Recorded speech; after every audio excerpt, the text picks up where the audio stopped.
नमस्कार मित्रांनो, गोल्डन स्टोरीजमध्ये आपलं स्वागत आहे. गोल्डन स्टोरीजमध्ये आजची स्टोरी आहे शिकवला चांगलाच धडा.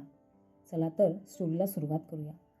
स्वयंपाकघरातून येणारे जोरजोरात हसण्या बोलण्याचे आवाज ऐकून ड्रॉइंग रूममध्ये आवराआवर करणारे अंजलीच्या कपाळावर तिरस्काराच्या आठ्या उमटल्या. तिची थोरली जाऊ लता तिच्याकडे आली की नेहमीच असं घडतं. सकाळचा नाश्ता, न्याहारीचे पदार्थ, त्यानंतर भाज्या, कोशिंबीर, आमटी, ताक सगळं अंजली करते. आणि पोळ्या करायची वेळ आली की नेमकी लता स्वयंपाकघरात येते. अंजली, चल थोडा वेळ बाहेर बस, विश्रांती घे, मी पोळ्या करते. अंजलीनं नाही म्हटलं तरीसुद्धा ती बळजबरीनं तिला स्वयंपाकघरातून बाहेर काढते. लताच्या मदतीसाठी विनीत, अंजलीचा नवरा, लगेच स्वयंपाकघरात येतो. आता अंजलीनं तिथं नुसतं उभं राहून काय करायचं. लता आणि विनीतमध्ये चालणारी बाष्कळ बडबड आणि चिल्लर विनोद तिला संताप आणतात. लताचा तिला तिटकारा वाटतो. विनीत तिचा धीर असला तरी आता तो अंजलीचा नवरा आहे. दुसऱ्या स्त्रीच्या नवऱ्यासोबत इतक्या मोकळेपणाने वागणं शोभतं का? पण विनीतशी या विषयावर बोललं तर तो उलटा अंजलीवरच रागवतो. तिचे विचार किती कोते आहेत, ती किती क्षुद्र आणि संकुचित विचार करते. विनाकारणच नवऱ्यावर किंवा जावेवर संशय घेते वगैरे वाटेल ते तिला ऐकवतो. अंजलीच्या लग्नाला 3 वर्ष होत आहेत. एवढ्या काळात लतावरून त्यांची अनेक वेळा भांडणं झाली आहेत. लताचा नवरा म्हणजे विनीतचा मोठा भाऊ बंगळूरला राहतो. त्याची नोकरी तिथं आहे. मुलांच्या शिक्षणात अडचण नको म्हणून लता बंगळूरला गेली नाही.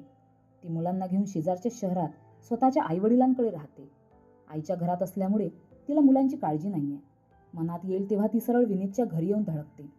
ती आली की अंजलीचे ते दिवस फार वाईट जातात, कारण विनीत सगळा वेळ वहिनीच्या सोबत असतो. ती गेली की अंजली कशीबशी स्वतःला थोडी सावरते.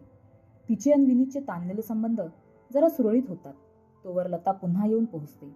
एकदा तर कहरच झाला. अंजली आपल्या खोलीत होती. लता दुसऱ्या खोलीतल्या बाथरूममध्ये आंघोळीला गेली होती.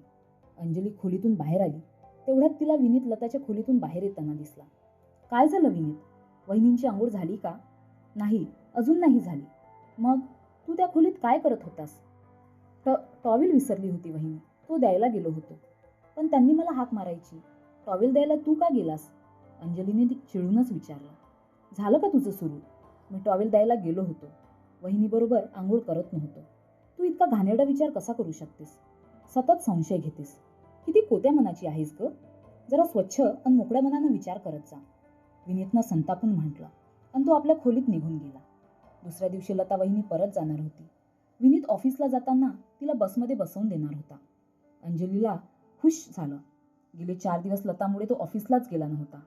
लता आणि विनीत गेले तसा एक मोठा निश्वास सोडून अंजलीनं स्वतःसाठी छानसा कपभर चहा करून घेतला आणि ती सोफ्यावर येऊन बसली. लता आली की अंजलीचं डोकं दुखायला लागतं. विनीत आणि लताची जवळीक खटकणारी असते. जेवताना, TV बघताना, सिनेमाला गेला तरी ती दोघं सतत जवळजवळ असतात. लतानं आपले पाश असे आवडले आहेत की विनीत पूर्णपणे तिच्या आहारी गेला आहे. लता घरात असताना अंजलीला ना घर स्वतःचं वाटतं ना नवरा आपला वाटतो. स्वतःच्या घरात, स्वतःच्या संसारात तिला फार परक्यासारखं, उपऱ्यासारखं आणि उपेक्षित वाटत राहतं. विचार करता करता तिचा बसल्या जागी डोळा लागला. मोबाईलच्या घंटीने ती दचकून जागी झाली. हॅलो हॅलो, नमस्कार वहिनी, मी आनंद बोलतोय. आज विनीत ऑफिसला का आला नाही? एक महत्त्वाची मीटिंग होती. फोनवर रिंग जाते पण उचलला जात नाहीये. काही गडबड नाहीये ना? आनंदनं काळजीने विचारलं. दोघंही एकाच ऑफिसात, एकाच विभागात होते आणि त्यांची चांगली मैत्रीही होती. विनीत ऑफिसला पोहोचलेच नाहीत. अंजलीनं दचकून विचारलं. पण ते तर सकाळी 9लाच बाहेर पडले होते. नाही वहिनी, तो इथं आलेला नाही आणि फोनही उचलत नाहीये. एवढं बोलून आनंदनं फोन बंद केला. अंजली काळजीत पडली. एव्हाना दुपारचे 2 वाजले होते. तिनं विनीतला फोन केला. फोन उचलला गेला नाही. अंजली घाबरली. काही अपघात वगैरे? तिला एकदम भीती वाटली. तिनं लताला फोन केला. लतानेही फोन उचलला नाही. लताच्या वडिलांकडे लँडलाईनवर फोन केला. तिची आई म्हणाली अजून ती घरी आलेली नाही. अगदी 10:30 वाजता बसमध्ये बसली तरी 1:30पर्यंत घरी पोहोचायला हवं. एव्हाना 2:30 वाजून गेले. अंजली आत बाहेर करत लता, विनीत आणि लताच्या माहेरी फोन लावत होती. शेवटी एकदाचा 4:30ला विनीतचा फोन आला. घाबरलेल्या अंजलीनं त्याच्यावर प्रश्नांचा भडीमार केला. पण विनीतचं स्पष्टीकरण ऐकून अंजलीच्या रागाला पारावर उरला नाही. लताला बसमध्ये बसवून विनीत ऑफिसला जाणार होता. पण वाटेत एका मॉलमध्ये नवीन रिलीज झालेल्या पिक्चरचं पोस्टर बघून लतानं तो सिनेमा बघण्याचा हट्ट केला. शो 12चा होता. म्हणून ती दोघं तिथंच मॉलमध्येच भटकत होती. पिक्चर बघितला. तिथं त्याला पिक्चरच्या आवाजात मोबाईलची रिंग ऐकूच आली नाही. आता लताला बसमध्ये बसवल्यानंतर त्यानं मिस्ड कॉल्स बघितले. त्यांचं बोलणं पुरतं ऐकून न घेताच अंजलीनं फोन बंद केला. स्विच ऑफच करून ठेवला. आज आनंदचा फोन आला म्हणून विनीत ऑफिसमध्ये गेला नाही हे तिला कळलं. पण असं अनेकदा घडलं असेल. तो सायंकाळी घरी आल्यावर ऑफिसमधून आल्यासारखंच दाखवतो. किती वेळा खोटं बोलला असेल, पण सिनेमाच बघितला की 10 ते 4 आणखी कुठं. एकदा माणसावरचा विश्वास उडाला की त्याच्या प्रत्येक वाक्यात खोटेपणाचा वास येतो. विनीतलाही जाणवलं की त्याची चूक झाली आहे. आता अंजली खूपच दिवस रागात असणार. त्यामुळे तो तिच्याशी खूपच सौम्यपणे वागत होता. घरात मदत करत होता. भाजी, वाण सामान आणून टाकत होता. पण अंजली मात्र त्याच्याकडे साफ दुर्लक्ष करत होती. घरातली कामं ती मनापासून करत होती. अगदी जेवढ्याच तेवढंच विनीतशी बोलत होती.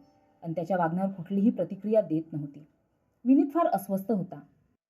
अंजलीनं नेहमीप्रमाणे भांडण केलं तर त्यानं नेहमीप्रमाणे तिला खोट्या विचारांची ठरवून तिलाच खोटं पाडून आपली चूक लपवली असती.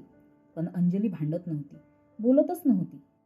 आपल्या अपराधाची जाणीव, आपलं खोटं पकडलं जाणं यामुळे तो खूपच बेचैन झाला होता. 10-12 दिवसानंतर समोरच्या फ्लॅटमध्ये मजूर सामान आणून ठेवताना दिसले. विनीत ऑफिसला जायला निघाला होता. त्याच्या मनात आलं, एखादी फॅमिली इथं राहायला आली तर अंजलीला त्यांची सोबत होईल. सायंकाळी तो घरी पोहोचला तेव्हा अंजलीनं त्याची ओळख करून देत म्हटलं, हा रोहित, समोरचा फ्लॅट यानं भाड्यानं घेतलाय. आमचा चहा झालाय, तुझ्यासाठी चहा करते. मलाही 1 कप चहा चालेल, रोहितनं म्हटलं. अंजलीनं हसून मान डोलावली व ती आत गेली. चहा घेताना विनीतनं त्याचं निरीक्षण केलं. चांगला देखणा, उंच, शालीन आणि सज्जन वाटत होता. 4-5 दिवसात त्यांचं घर मांडून झालं. अंजलीनंही त्यांना मदत केली होती. कामासाठी बाई हवी म्हणून, प्यायचं पाणी हवंय म्हणून, असं काही ना काही कारणानं 2-3 वेळा तरी रोहितच्या फेऱ्या घरात होत होत्या. एकदा विनीत सायंकाळी घरी पोहोचला तेव्हा अंजली घराला कुलूप लावून कुठंतरी गेली होती. रोहितचं घरही बंद होतं. स्वतः जवळच्या किल्लीनं घर उघडावं असा विचार विनीत करत असतानाच अंजली आली. सोबत रोहितही होता. रोहितच्या स्वयंपाकघरासाठी स्वयंपाकीन बाईंना सांगितलेलं. काही सामान आणायला दोघं बाजारात गेली होती. घरात आल्यावर अंजलीनं चहा केला. अर्थातच रोहितही चहाला होताच. मग तर नेहमीच रोहित आणि अंजली बाजारात जाऊ लागले. कधी चादरी, अभ्रे हवेत, कधी पडदे हवेत, कधी नॉनस्टिक तवा हवाय, तर कधी पोळ्यांचा डब्बा. रात्रीचं जेवण तर रोहित विनीतच्याच घरी घ्यायचा. कधी कधी विनीत चिडचिडायचा, पण अंजलीनं त्याची समजूत घातली की रोहितची आई सध्या इथं येऊ शकत नाहीये, कारण घरी त्यांची आजारी आजी आहे आणि त्यांच्या दोन्ही बहिणींच्या परीक्षा आहेत, म्हणून त्याही येऊ शकत नाही. मग त्याला मदत लागते तर शेजारी म्हणून आपणच केली पाहिजे ना. एवढ्यात लता पुन्हा येऊन धडकली. विनीत तिच्या मागे पुढे फिरत होता, पण यावेळी अंजलीनं लताकडे साफ दुर्लक्ष केलं. ती सगळा वेळ रोहितला देऊ लागली. रोहितला ओळीनं 4 दिवस सुट्टी होती, त्यामुळे तर अंजली फारच खुशीत होती. स्वयंपाक आटोपून ती सोफ्यावर येऊन बसली. लता पोळ्या करण्यासाठी किचनमध्ये गेली, पण विनीतचं लक्ष लताकडे नव्हतं. सायंकाळी टीव्ही बघताना सोफ्यावर लता विनीत शेजारी बसल्याबरोबर अंजलीनं रोहितच्या शेजारच्या खुर्चीवर बैठक मारली. लता मधून मधून कमेंट करत विनीतच्या हातावर टाळी देत होती, नाहीतर त्याच्या मांडीवर थाप मारत होती. अंजलीनं 2दा रोहितला टाळी दिली. विनीतचा संताप झाला. 15 मिनिटात उठून तो आपल्या खोलीत चालता झाला. तो गेला म्हणताना लताही उठून तिच्या खोलीत निघून गेली. रोहित आणि अंजली मात्र बराच वेळ टीव्ही बघत बसली होती. मोठ्यानं गप्पा मारत हसत होती. बऱ्याच उशिरा रोहितला निरोप देऊन जेव्हा अंजली झोपायला आपल्या खोलीत आली, तेव्हा तोंडावरून पांघरून घेऊन विनीत झोपायचं नाटक करत पडून असल्याचं तिच्या लक्षात आलं. त्याच्याकडे पाठ करून ती मात्र आरामात झोपली. दुसऱ्या दिवशी सुट्टी होती. लतानं पिक्चरला जायचं अशी भुनभुन लावली. विनीतनं अंजलीला पिक्चरला चल म्हटलं. तशी तिनं रोहितला नेत असाल तर मी येते, नाहीतर तुम्ही दोघंच जा, असं स्पष्टच सांगितलं.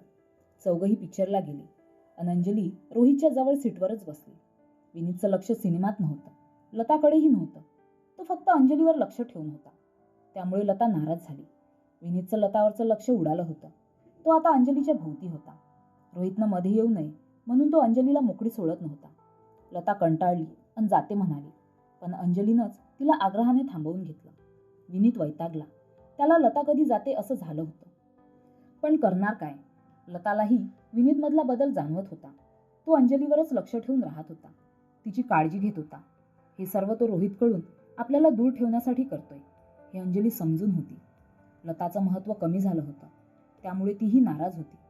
अंजली मात्र मोकळेपणानं रोहितला भेटत होती, बोलत होती. एक दिवस विनीतनंच म्हटलं, रोहितबरोबर तुझं काय चाललंय? तू त्याच्यात फारच इन्व्हॉल्व्ह होती आहेस. हे कळतंय का तुला? काय झालं? अंजलीनं भाबडेपणानं विचारलं. कुणी आक्षेप घ्यावा असं मी काय करते? तुम्ही सतत सोबत असता, जवळजवळ बसता, जेवता, टी व्ही बघताना. तूही लता वहिनीबरोबर असायचास ना? चिकटून शेजारी बसत होतास. मनाचा कोतेपणा नसावा माणसात.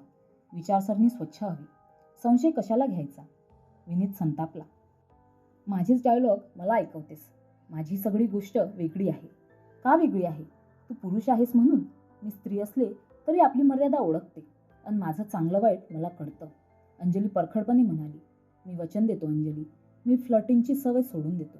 तू रोहितची मैत्री तोड. जुगारात ठरलेल्या माणसासारखा विनीतचा चेहरा उतरला होता. आमच्या मैत्रीत काहीच वाईट नाहीये. दुसरं म्हणजे तू पुन्हा पहिल्यासारखाच वागणार नाहीस कशावरून. तुला भीती वाटते की मी रोहितमध्ये गुंतते आहे, त्यामुळे तू चांगलं वागतो आहेस. माझ्या वरच्या प्रेमामुळे नाही.